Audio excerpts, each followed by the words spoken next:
latest episode of that SEC's podcast. I'm your host, Mike Bratton. Go by SEC Mike on the Twitters. What's up, Slim? Appreciate you for tuning in here. Little bonus edition here. I thought it'd be kind of fun if we started talking quarterbacks, SEC power ranking of the quarterbacks, just like we do the teams on Saturday. But now that I've got a chance to go back and rewatch all the games, I think I got a better feel for the quarterbacks and how they rank. So while you guys filter in, going to let you know, as always, don't forget the show's brought to you by MyBookie. MyBookie, the online sportsbook. Go check them out. MyBookie.ag is the website. SEC's the promo code where you can get a guaranteed wager up to $500 right now over at MyBookie with that promo code SEC. All right, appreciate you. Thanks for commenting ahead, old Pooh Bear. But all right, SEC quarterback rankings. Oh, real quick, JR, what a legend. It doesn't matter if it's a little surprise show. He's here. Legend, cousin JR has done it again. Shout out JR, you damn legend. Who did he gift? He gifted Magic 8 Ball. Magic 8 Ball, welcome to the family, courtesy of the legend JR. So let's get into it. Quarterback rankings. 1 through 16. Yeah, I am looking like your bookie. I do appreciate that. So how do I come up with these? Again, is it statistics? Not really. I'm just using the eye test. After watching all these guys, one game of action in 2025, I don't really care what you did in 2024. I don't give two shits about where you are regarded by the NFL draft. This is just my personal eye test, who I think have been the best quarterbacks in the SEC through 1 week. This will change wildly, right? So number 16, I don't think it should be any surprise to anybody that's watched this show or any surprise that it's someone that has watched this man play this year. It's Zach Calzada for Kentucky. Again, 80 yards. Nothing I saw from old Zach. He was a little bit mobile. And keep in mind, he had time in the pocket. He wasn't running for his life against Toledo here. I'm not saying he's awful. A true test will come this week when he plays Ole Miss. But I think it's far and away Zach Calzada right now is your worst quarterback in the SEC after 1 week. Blake Shapen, I'm giving you 15.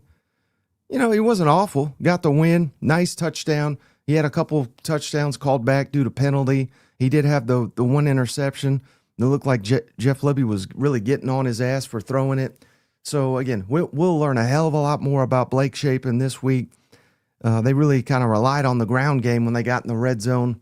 I think that is somewhat of an indication of where they're at with their offense and trying to ensure that, they got confidence in the offensive line, confidence in the ground game. But nothing I saw from Blake Shapen tells me he's a bad quarterback. I just think we got a lot of good quarterbacks in this conference right now. So Blake Shapen, you're 15.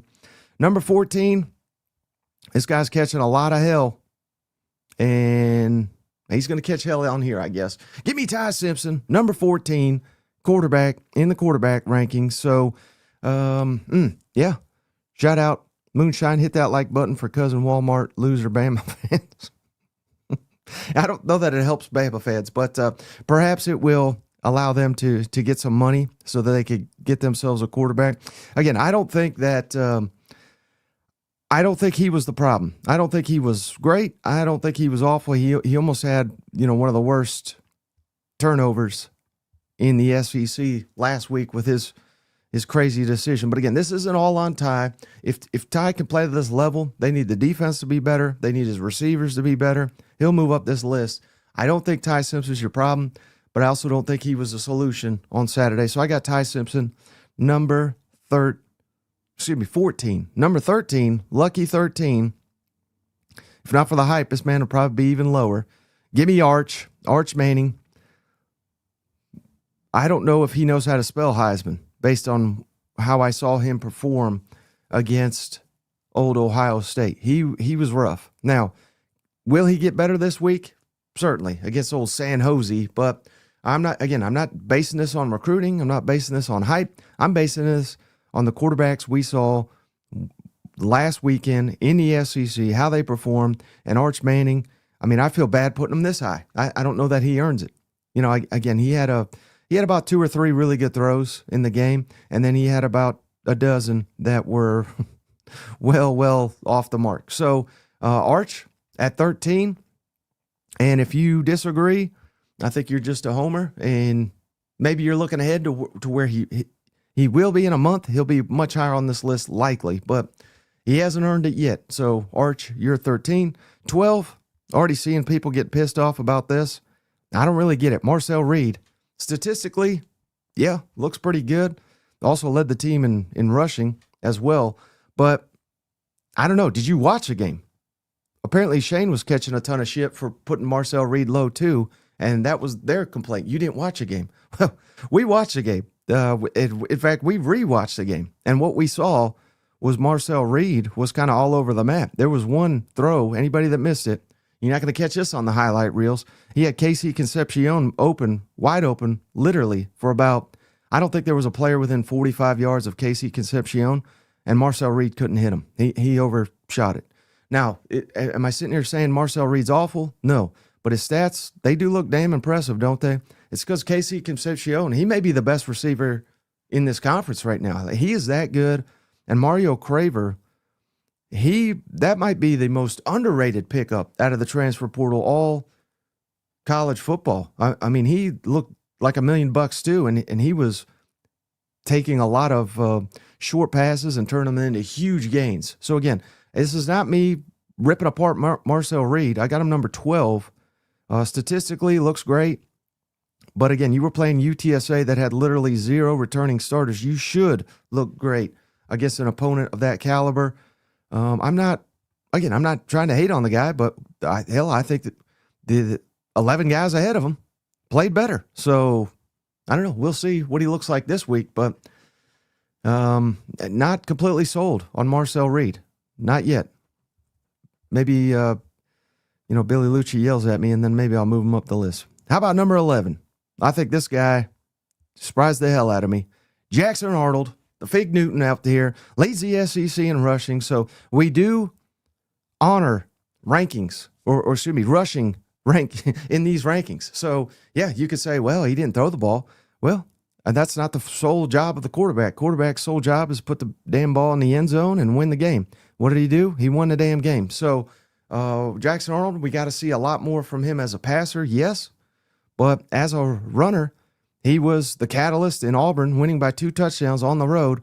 I probably have Jackson Arnold too low on this rankings. But again, I now we're splitting hairs. I think everybody from 12 and up had a good debut. So I think we'll see some separation this weekend, but maybe not that much because there's a lot of cupcakes. But for now, I'm very impressed with Jackson Arnold. And, there's Oklahoma fans questioning whether Arch Manning is the next Jackson Arnold.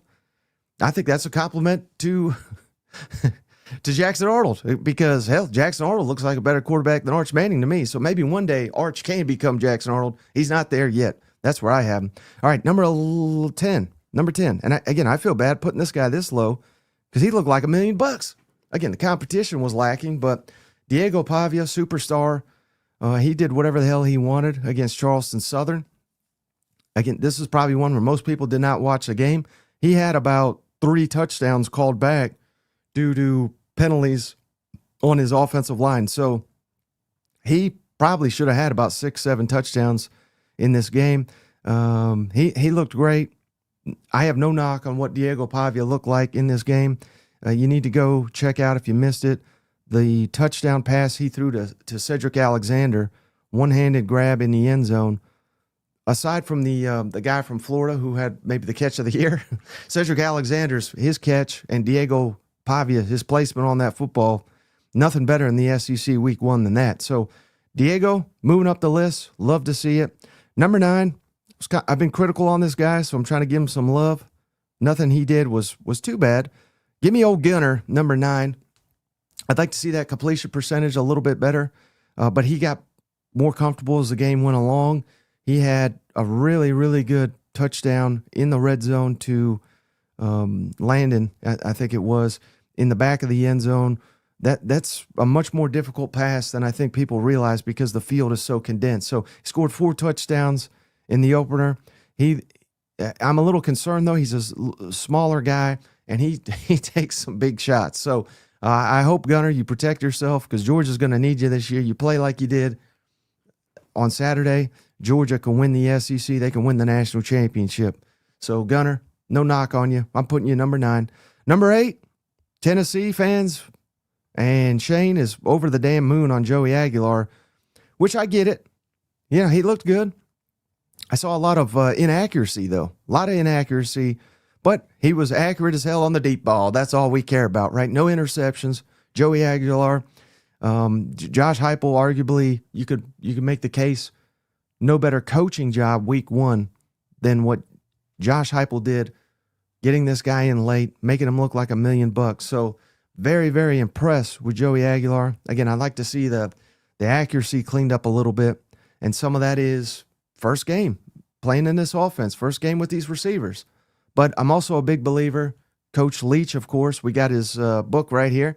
Coach Leach always said you cannot teach a quarterback to become accurate. They either are or they aren't. So I'm not throwing that on Joey Aguilar because it's just one game.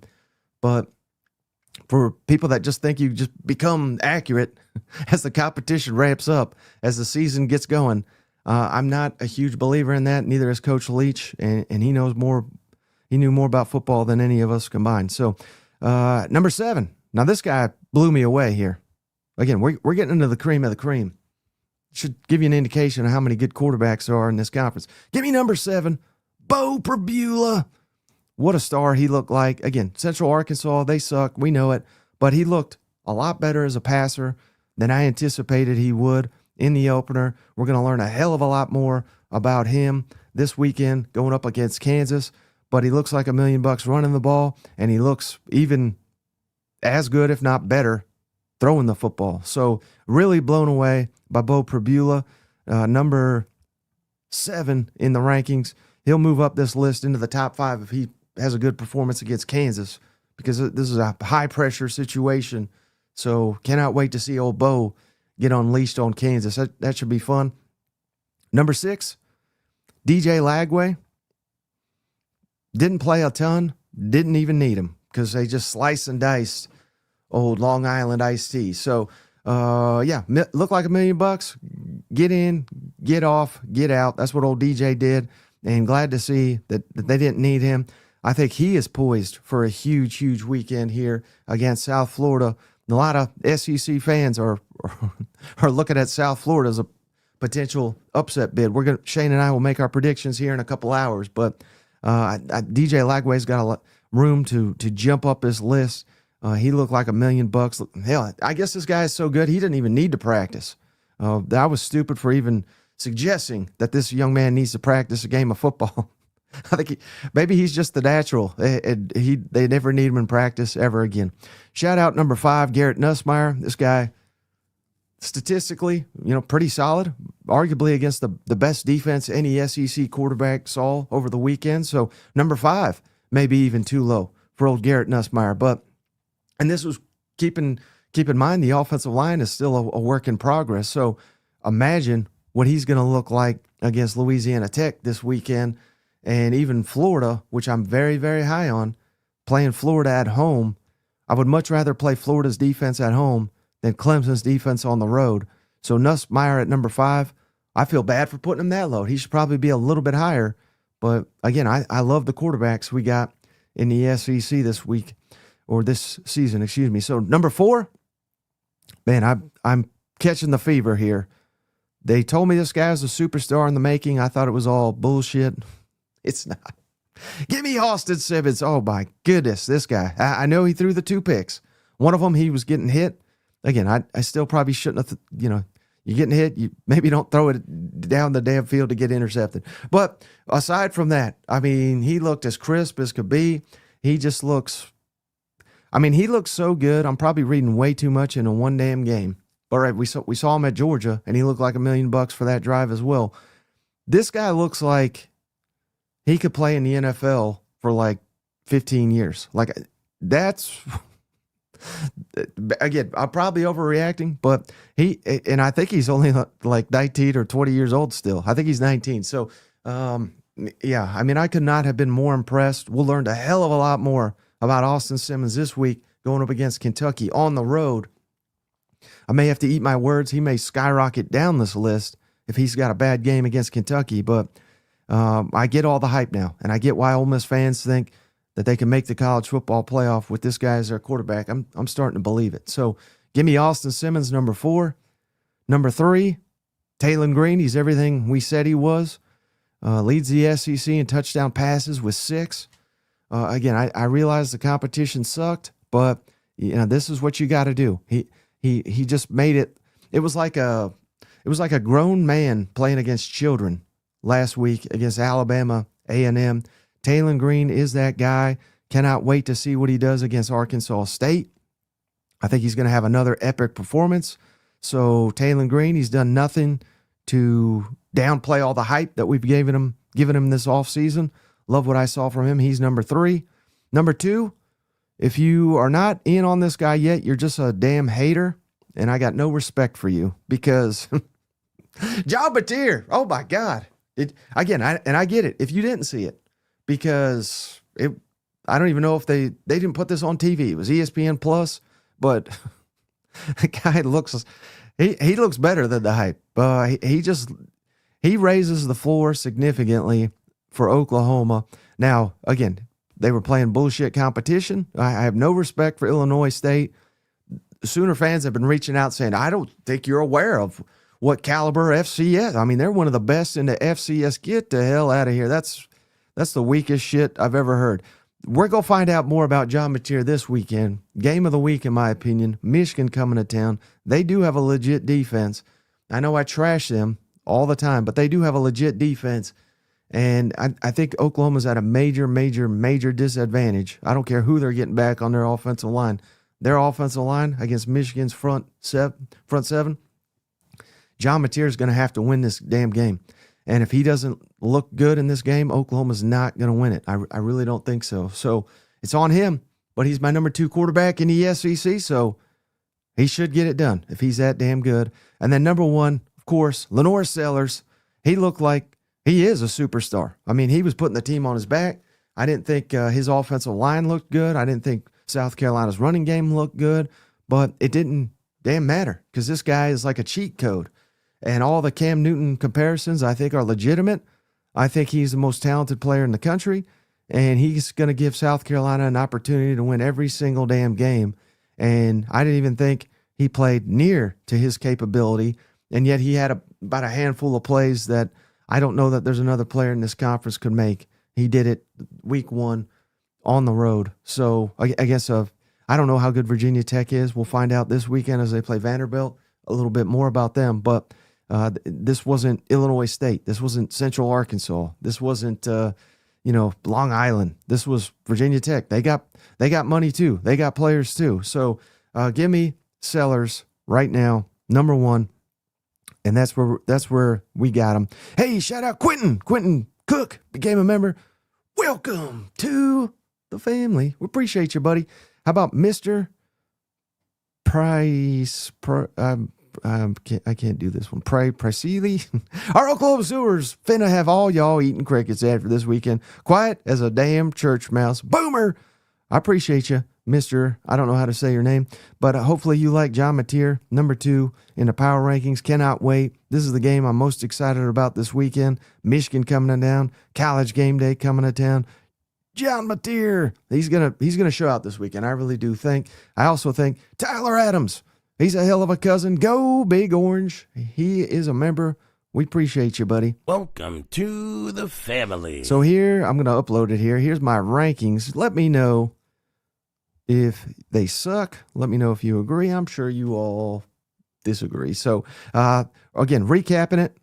Man, these graphics are getting slim and slim, not doing me any favors. Lenore Sellers, number 1. John Mateer, number 2. Taylon Green, number 3. Austin Simmons, number 4. Garrett Nussmeier, number 5. DJ Lagway, number 6. Bo Prabila, number 7. Joey Aguilar, number 8. Gunnar Stockton, number 9. Diego Pavia, number 10. Jackson Arnold, 11. Marcel Reed, 12. Arch Manning, 13. Ty Simpson, 14. Blake Shapen, 15. Zach Calzada, 16. And hell, I mean, I think you could argue 1 through 15. We're all happy with our quarterbacks. Sorry, Calzada. But I think we're all happy with them. And again, I'm literally splitting hairs between 12 and 4. You know what I mean? Like all those guys showed out week 1. I think Sellers, Mateer, Green right now in a league of their own. And hell, you might even say Garrett Nussmeier, throw him in there. And hell, you could say DJ too. So that's where I got it. This list will change dramatically as we get more games and we have more to react to. But that's where I got it. And I'm not changing it till next week. So, yeah, I'm fired up for some football. I don't know about you guys. Looks good. Hey, Hog fan agrees. That's all I care about. So, live watch once a week would be amazing. I think we're going to do it. I didn't realize. So, anybody, I don't know if you cousins realize either, but Texas is the only noon Eastern, 11 a.m. kick this week.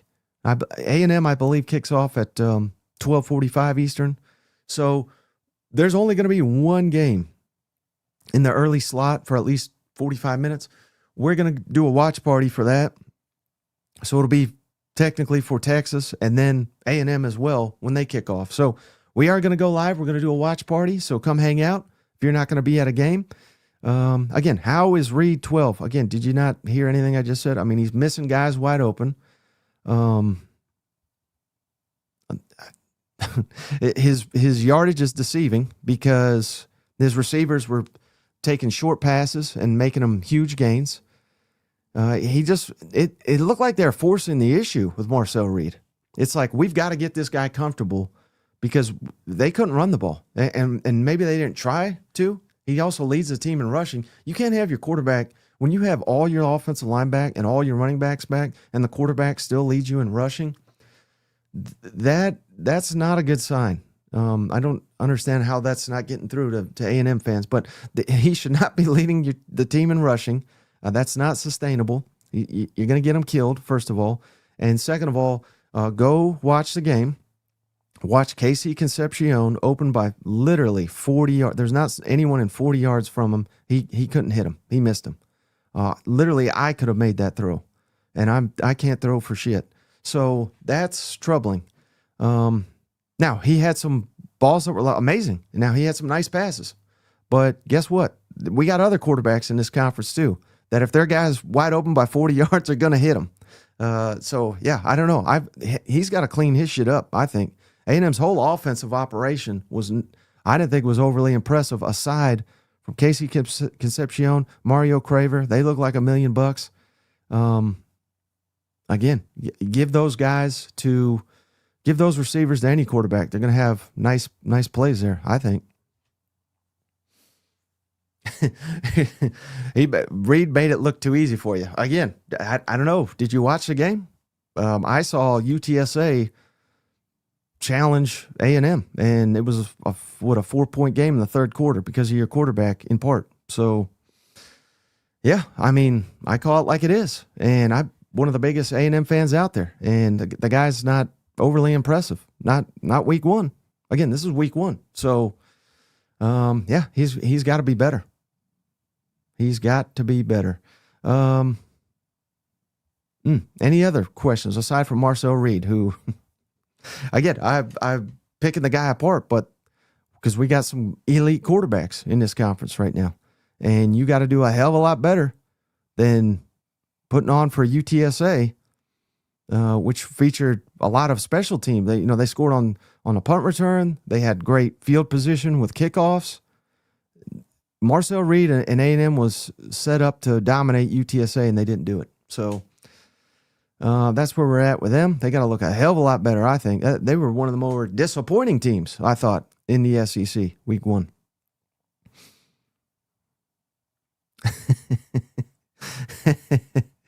Yeah, I mean, come on, get with it here. Anything un-A&M related? I'm kind of tired of I mean, I can only say it so many times. Cousin Shane thinks Joey is number 1. Yeah, I was wildly impressed with old Joey Aguilar as well, but not top 5. I don't even think that's a consideration right now. He can work his way there, but no, not even close. Not even close, I don't think.